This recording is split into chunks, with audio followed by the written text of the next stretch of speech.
Good morning day students. Welcome to SYH గురు. మా ఈ video మీకు నచ్చినట్లయితే లైక్ చేయండి, మీ మిత్రులతో షేర్ చేయండి, మరియు మా ఛానల్ను సబ్స్క్రైబ్ చేయండి. మనం ఈరోజు ఈ వీడియోలో కణిక అధికారి 10వ తరగతి 4వ పాఠము వీటి యొక్క క్వశ్చన్ అండ్ ఆన్సర్స్ గురించి మనం ఈరోజు డిస్కస్ చేద్దాం. దాదాపు ఈ లెసన్కి సంబంధించి ఇంతకు ముందు మనం 3 వీడియోస్ లెసన్కి సంబంధించి ఈ లెసన్కి సంబంధించిన గ్రామటికల్ వర్డ్స్ వ్యాకరణ శబ్దకు సంబంధించి ఒక వీడియో, తర్వాత ఇదే లెసన్కి సంబంధించి భాషాకి బాత్కు చెందిన ఒక వీడియో చేయడం జరిగింది. ఇదే లెసన్కి సంబంధించిన 6వ వీడియో. ఓకేనా? కణిక అధికారి క్వశ్చన్ అండ్ ఆన్సర్స్. వీటిలో మనము మీ 10th క్లాస్ టెక్స్ట్ బుక్లో ఇచ్చిన అభివ్యక్తి సృజనాత్మకత పార్ట్లోని ఇంపార్టెంట్ క్వశ్చన్స్ను డిస్కస్ చేస్తూ, సరే ఈ క్వశ్చన్కు ఆన్సర్స్ మనం ఏ విధంగా రాద్దామంటే, ఒకవేళ మనం పబ్లిక్లో వీటిని ప్రజెంట్ చేసిన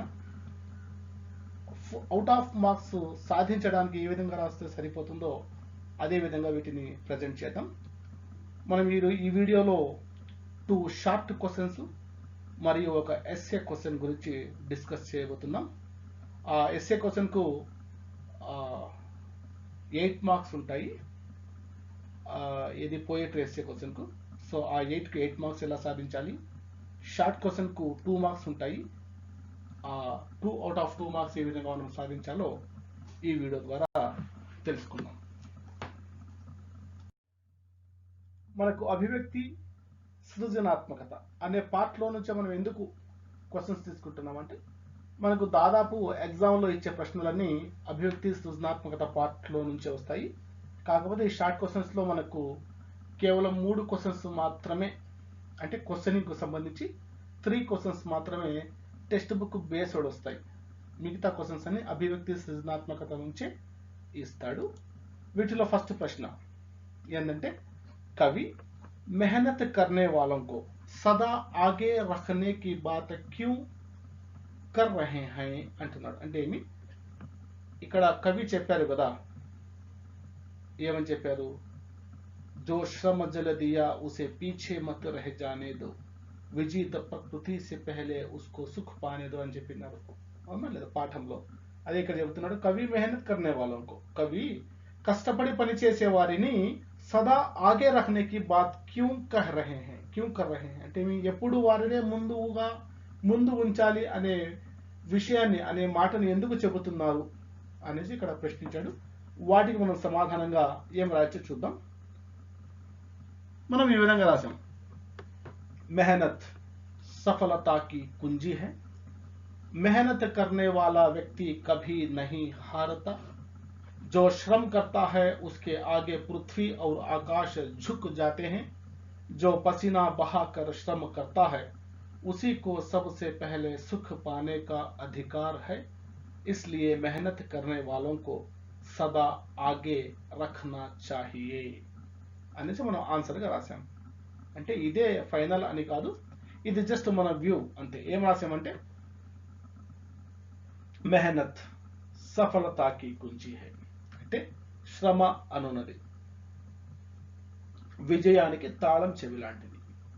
మెహనత్ కర్నే వాలా వ్యక్తి కభీ నహీ హారతా, ఇక కష్టపడి పని చేసేవాడు ఎప్పటికీ ఎన్నటికీ ఓడిపోడు. జో శ్రమ్ కర్తా హై, ఎవరైతే కష్టపడి పని చేస్తారో, ఉస్కే ఆగే అతని ముందర, పృథ్వీ ఔర్ ఆకాశ ఝుక్ జాతే హై, అతని ముందర భూమి ఆకాశాలు కూడా దాసోహమంటాయి అంటున్నాడు. జో పసీనా బహాకర్ శ్రమ కర్తా హై, ఎవరైతే చెమటను చిందించి శ్రమ చేస్తాడో, ఉసీకో సబ్సే పెహలే సుఖ్ పానే కా అధికార్ హై, అతనికే అందరికంటే ముందుగా సుఖాన్ని పొందే హక్కు ఉంది. ఇస్లియే కాబట్టి మెహనత్ కర్నే వాలోంకో సదా ఆగే రఖనా చాహియే, కాబట్టి కష్టపడి పనిచేసే వారిని ఎప్పుడు ముందు ఉంచాలి అని మనం ఆన్సర్ కింద రాసాం. సరే, వీటిలో సెకండ్ షార్ట్ క్వశ్చన్ ఇచ్చాడు. ఆ క్వశ్చన్ ఏదో చూద్దాం. రెండవ ప్రశ్న, अनुचित तरीके से धन अर्जित करने वाला व्यक्ति सही है या श्रम करने वाला?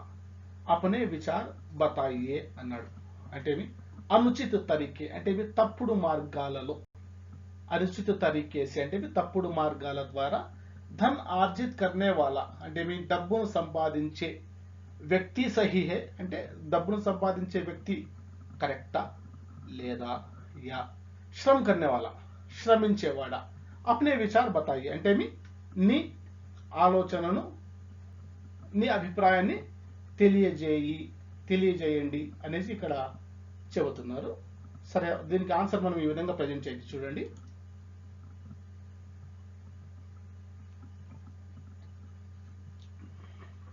ఏమంటున్నారు, ఏం రాస్తున్నాం ఆన్సర్ కింద, अनुचित तरीकों से धन अर्जित करने वाला व्यक्ति सही नहीं है, श्रम करने वाला व्यक्ति सही है, क्योंकि मेहनत सफलता की कुंजी है, श्रम करने वाला व्यक्ति कभी नहीं हारता, श्रम के बल पर यश संपत्ति मिलती है, अनुचित तरीकों से धन कमाने से दूसरों को नुकसान होता है, समाज पर बुरा प्रभाव पड़ता है అని రాయొచ్చు. అంటే ఫస్ట్ క్వశ్చన్ ఏమి ఇచ్చాడు, తప్పుడు మార్గాల ద్వారా డబ్బు సంపాదించడం కరెక్టేనా అని అడిగాడు. మనం వాటికి ఫస్ట్ లేనా ఆన్సర్ రాసేసాం. అనుచిత तरीकों से धन अर्जित करने वाला व्यक्ति सही नहीं है అన్నా. అంటే తప్పుడు మార్గాల ద్వారా డబ్బును సంపాదించే వ్యక్తి అసలు కరెక్ట్ కాదు, సంపాదించడం కరెక్ట్ కాదు. శ్రమ్ కర్నే వాలా సహీ హై, ఎవరైతే కష్టపడి పని చేస్తారో అతనే రైట్ పర్సన్ అన్నాం. క్యూంకి మెహనత సఫలతాకి కుంజీ హై, ఎందుకంటే శ్రమ అనున్నది విజయానికి తాళం చెవి లాంటిది. శ్రమ్ కర్నే వాలా వ్యక్తి కభీ నహీ హారుతా, ఇక శ్రమించే వ్యక్తి అంటే కష్టపడి పనిచేసే వ్యక్తి ఎన్నటికీ ఓడిపోడు. శ్రమ్ కే బల్ పర్ యశ్ సంపత్తి మిల్తీ హై, ఇక ఆ శ్రమ చేయడం వల్లనే ఒక వ్యక్తికి కీర్తి కానీ ధనము కానీ లభిస్తుందన్నమాట. అనుచిత తరీకోం సే ధన్ కమానే సే, ఇక తప్పుడు మార్గాల ద్వారా ధనాన్ని సంపాదించడం వలన దూసరోంకో అంటే ఇతరులకు నుక్సాన్ హోతా హై అంటే నష్టం వాటిల్లుతుంది, అంతేనే కదా. సమాజ్ పర్ బురా ప్రభావ పడతా హై, ఇక సమాజంపై కూడా ఒక చెడు ప్రభావం అనేది పడుతుంది. కాబట్టి మనము తప్పుడు మార్గాల ద్వారా డబ్బును సంపాదించడం తప్పు అనేసి ఇక్కడ మనము ఫిక్స్ చేసాం. ఓకేనా. సరే, ఈ లెసన్ కు సంబంధించిన ఎస్ఏ ఏమున్నాయో ఒక సైట్ లో మనం చూద్దాం. ఎస్ఏ క్వశ్చన్ ఏమిచ్చాడు చూడండి. कवि ने मजदूरों के अधिकारों का वर्णन किया है, अपने शब्दों में लिखिए. అంటే కవి గారు కణకణ్ కా అధికారి అనే కవితలో మజ్దూర్ అంటే కష్టపడి పని చేసేవాడు, కూలివాడు యొక్క హక్కు గురించి వర్ణించాడు. అంతే కదా, చెప్పాడు కదా అక్కడ ఇలా పాప బలంతో డబ్బును సంపాదించకూడదు అదంతా చెప్పారు కదా. ఎవరైతే కష్టపడి పని చేస్తారో వానికి మొదట సుఖాన్ని పొందే హక్కు ఉంది ఏదని చెప్పారు కదా. అదే ఇక్కడ చెప్తున్నాడు. కవి కూలి వాళ్ళ హక్కుల గురించి వర్ణించారు. అప్నే శబ్దం లిఖి, అది వాటిని మీ పదాలలో వ్రాయండి అంటే మీ మాటలలో వ్రాయండి అన్నారు. ఇక ఇదే వాటికి సంబంధించి నెక్స్ట్ క్వశ్చన్ కూడా ఉంది, పెద్ద క్వశ్చన్ ఒకటి. ఏంది, నర సమాజ్ కా భాగ్య ఏక్ హై వహ శ్రమ వహ భుజబల్ హై, జీవన్ కి సఫలతా కా మార్గ శ్రమ హై, అప్నే విచార్ వ్యక్త కీజియే. ఆ పద్యంలో కూడా ఉంది. నర సమాజ్ కా భాగ్య ఏక్ హై వహ శ్రమ వహ భుజబల్ హై అన్నాడు కదా కవి ఒక చోట. అంటే మానవ సమాజ అదృష్టం ఏందంటే అది మానవ సమాజంలో శ్రమ చేసే గుణము మరియు కండబలము అన్నాడు కదా. అదే ఇక్కడ చెబుతున్నాడు. ఇలా ఒక డైలాగ్ ఇచ్చేసి ఏమని చెప్పాడు, జీవన్ కి సఫలతా కా మార్గ శ్రమ హై అంటే జీవితంలో విజయం సాధించాలంటే ఏకైక మార్గము శ్రమ చేయడమే.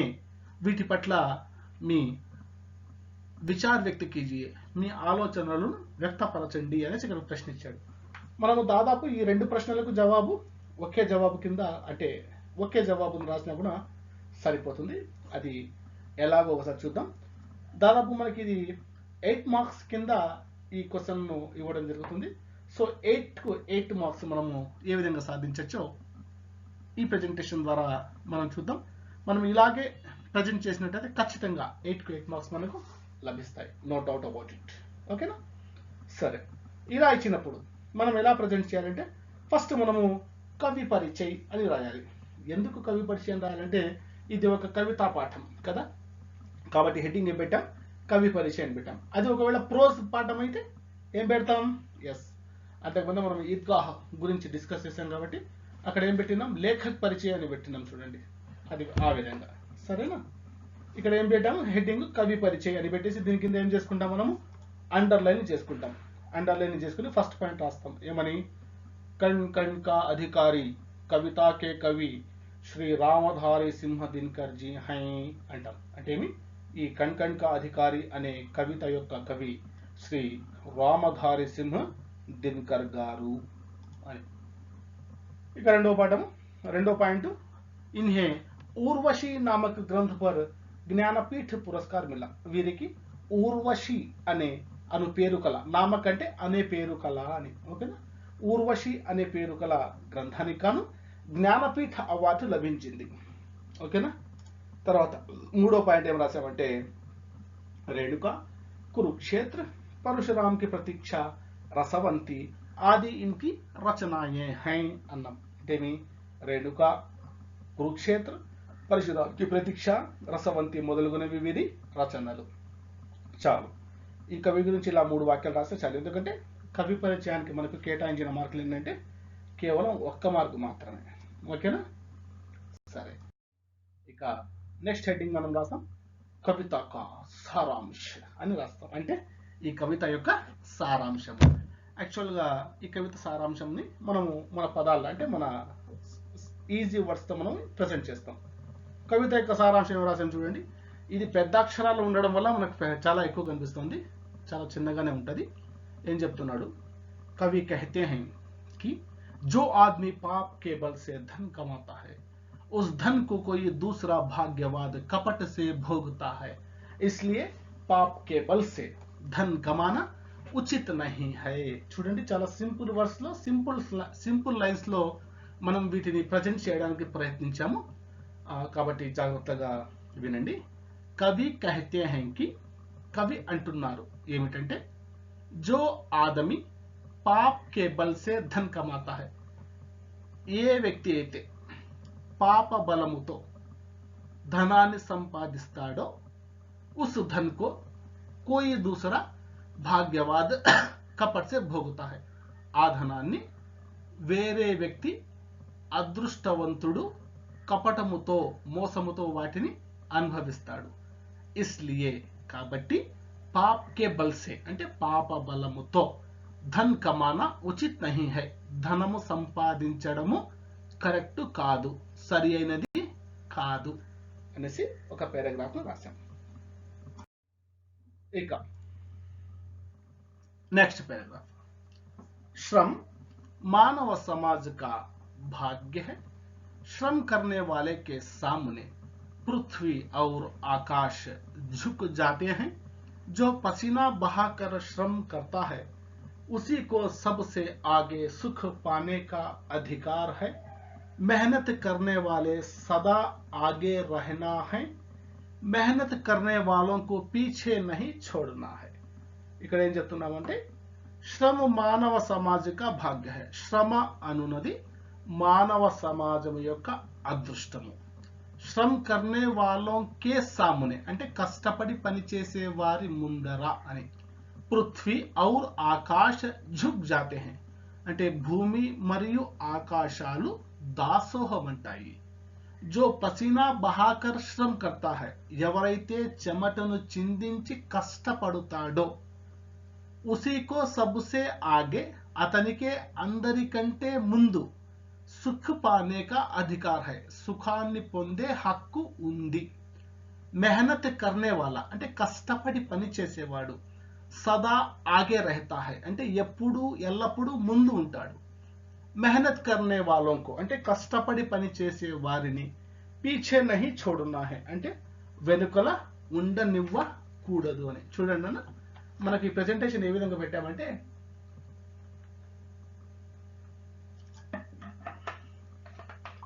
మనము తెలుగులో అనుకుని హిందీలో రాస్తే ఏ విధంగా ఉంటుందో ఆ విధంగా ఈజీగా సింపుల్ వర్డ్స్తో చిన్న చిన్న లైన్లతో వీటిని తయారు చేయడం జరిగింది.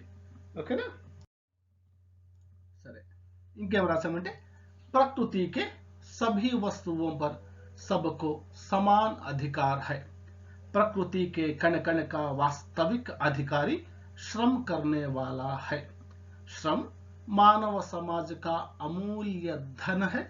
इसलिए कवि कहते हैं नर समाज का भाग्य एक है, वह श्रम वह भुजबल है. అర్థమైందా? ఇక్కడ మనం రెండు క్వశ్చన్లను కలిపేసాం కదా. ఈ దీంతో ఏంటంటే రెండు క్వశ్చన్లకు ఇదే ఆన్సర్ సరిపోతుంది. ఓకేనా? రైట్. చెబుతున్నాడు ప్రకృతి కే సభీ వస్తువుం పర్ సబ్కో సమాన అధికార. అంటే మీ ప్రకృతి యొక్క సభీ వస్తువుం పర్ అన్ని వస్తువులపై సబ్కో అందరికి సమాన అధికార అంటే సమాన అధికారం ఉంది. ప్రకృతికే కణకణక ప్రకృతిలోని అణువణువు యొక్క వాస్తవిక అధికారి అంటే నిజమైన అధికారి శ్రమ కర్నే వాలా అంటే శ్రమించేవాడు. శ్రమ మానవ సమాజక అమూల్య ధన్ హై అంటే శ్రమ అనున్నది మానవ సమాజం యొక్క ఒక విలువైన ధనము వంటిది. ఇస్లియే కవి కహతే హై కాబట్టే కవి చెప్పారు ఏమి నర సమాజ కా భాగ్య ఏక్ హై వహ శ్రమ వహ భుజబల్ హై అన్నాడు. అంటే మానవ సమాజం యొక్క భాగ్యము ఏమిటంటే అది శ్రమ మరియు భుజబలము అని కవి కూడా ఇందుకే చెప్పారు అని మనం చివరన వీటితో దీనిని ఖతం చేస్తాం, ఎండ్ చేస్తాం. ఓకేనా? సమాప్తం చేస్తాం. సరే, వీటితో ఈ ఎస్ఏ క్వశ్చన్ అయిపోతుంది. అయితే మనము దీన్ని విశేషతాయే అనే ఒక హెడ్డింగ్ పెట్టి ఒక 2 విశేషతాలు రాసేస్తే, స్పెషాలిటీస్ విశిష్టతలు రాసేస్తే మనకు ప్రజెంటేషన్ ఇంకా అందంగా ఉంటుంది. మనం ఏం రాసాం? శ్రమ్ और श्रमजल के महत्व को बताया गया. ఏమి శ్రమ గురించి మరియు శ్రమజల్ అంటే మీ చెమట యొక్క గొప్పతనం గురించి వీటిలో చర్చించడం జరిగింది. నెక్స్ట్ పాయింట్ నైతికతా కే వికాస్ కా ప్రయత్న కియా గయా. అంటే నైతిక విలువలను పెంచడానికి ఇక్కడ ప్రయత్నించారు అని కూడా మనము చెప్పవచ్చు. ఓకేనా స్టూడెంట్స్? ఇది ఈ కణకణిక అధికారి అనే పాఠానికి సంబంధించిన నోట్స్. ఓకేనా?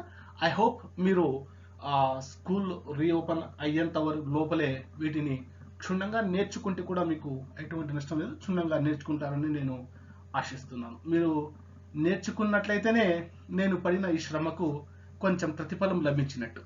ఓకేనా? Right. Thanks for watching SYH Guru.